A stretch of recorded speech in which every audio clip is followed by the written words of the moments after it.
Est-ce que tu as déjà vécu ce moment un petit peu bizarre où tu es avec des gens et d'un coup il y a un blanc? Tu vois ce silence. Pas un silence calme, tranquille, non, ce silence-là, un petit peu gênant, un petit peu tendu, comme un vide qu'il faut absolument remplir. Comme si on venait de rater un truc. Tu regardes ton téléphone, tu bois une gorgée, tu te racles la gorge, tu balances une phrase de nulle part pour relancer. Eh ben, il fait beau aujourd'hui. Oh, vous avez entendu parler des voisins qui ont fait ceci? Ouais, mais attends une seconde. Pourquoi on vit ces moments-là comme un malaise? Pourquoi est-ce qu'on a autant de mal avec le silence? Quand j'étais plus jeune, j'ai toujours eu ce truc. Quand il y avait des silences, je le prenais pour moi. Alors que seul, j'adorais le silence. Je passais d'ailleurs beaucoup de temps à l'écouter. Mais avec du monde, c'était totalement différent. C'est comme si j'avais échoué à être intéressant. Comme si je n'étais pas assez. Et je crois que ce n'est pas juste moi. On vit dans une société où le vide est suspect. Faut toujours faire, dire, produire, réagir. On zappe, on scrolle, on passe à la suite. Mais du coup, on n'apprend jamais à être avec rien. Je me souviens de ma première retraite de méditation. Silence total pendant 10 jours. Pas un mot, pas de portable, pas de distraction, pas de livre, rien. Et tu sais quoi? Pour moi, ça a été super agréable. Parce que j'avais l'habitude de passer du temps en silence. Car le cadre était fait pour ça aussi. Je savais à quoi m'attendre. À la fin de ces 10 jours, j'ai pu discuter et échanger avec tous les participants de cette retraite de méditation. Et ce que je me suis rendu compte, c'est que le fait de ne pas parler et d'être en silence était vraiment difficile pour beaucoup d'entre nous. Ce qui est sûr, c'est que ce silence, ce calme, permet petit à petit de se poser. Il y a quelque chose qui commence à se dénouer. Pas dehors, non, dedans, à l'intérieur de soi. D'ailleurs, je vais faire mon petit point scientifique parce que je ne peux pas m'empêcher de le faire. 2 heures de silence par jour permet la régénération et la croissance de cellules dans une région spécifique de notre cerveau qui est l'hippocampe.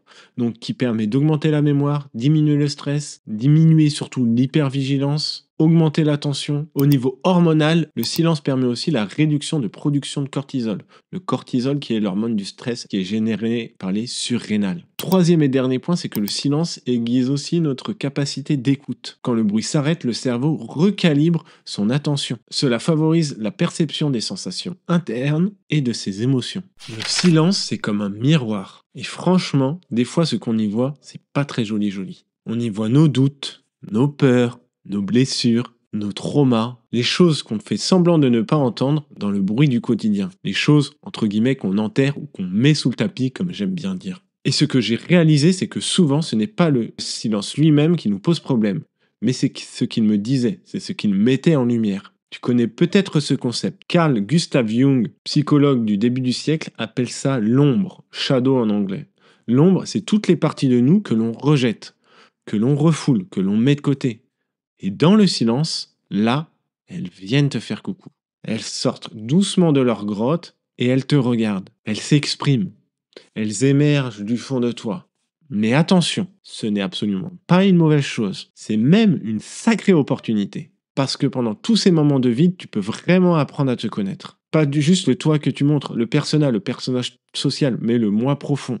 Celui qui est au-delà des rôles sociaux que tu joues. Ta véritable nature, comme on dirait dans le bouddhisme, ou ton type de personnalité, comme dirait Jung. Il y a cette image qui parle beaucoup aux personnes que j'accompagne.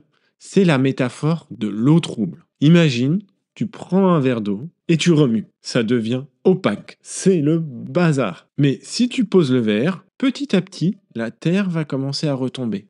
L'eau redevient claire. Bah voilà, le silence, c'est exactement ça. C'est ce moment où tu poses le verre, où tu laisses reposer ce qu'il y a en toi. Mais voici le truc important. Pour que ça marche, faut pas être en train de remuer sans cesse avec des pensées, des distractions, des obligations.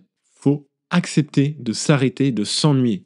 L'ennui, dans un premier temps, est la clé. Ce n'est pas en faisant plus que je vais mieux me comprendre. C'est en ralentissant, en laissant mon propre trouble se déposer. Et là, ce qui reste au fond, c'est souvent ce qui compte vraiment. C'est ce qui nous tient à cœur. C'est ce qui nous anime. Ce n'est pas le bruit constant de notre entourage qui vient brouiller l'essence que l'on est au profond de soi. Quand on y pense, la société valorise l'action, le bruit, le mouvement. Mais les moments fondateurs dans la vie, ils sont souvent silencieux. Dans un regard aimant, une réalisation, dans un moment particulier. J'aime beaucoup cette citation.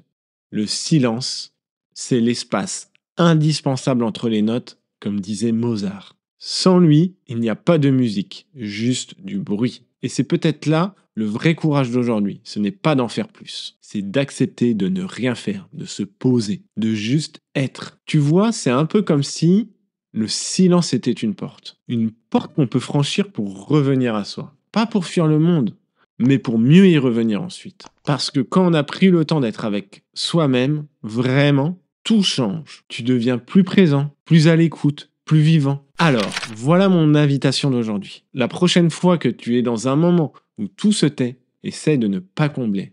En tout cas, pas tout de suite. Reste là, une seconde. Respire. Observe ce que ça te fait. Observe tes sensations. Observe tes pensées. Oui, ça peut troubler, ça c'est sûr, mais ça va aussi ouvrir quelque chose. Si tu veux apprendre à cultiver le silence intérieur, va voir cette vidéo sur la méditation. Si tu as envie de continuer ce chemin, je t'invite à faire un tour sur ma chaîne et je te dis à la prochaine. Allez, ciao!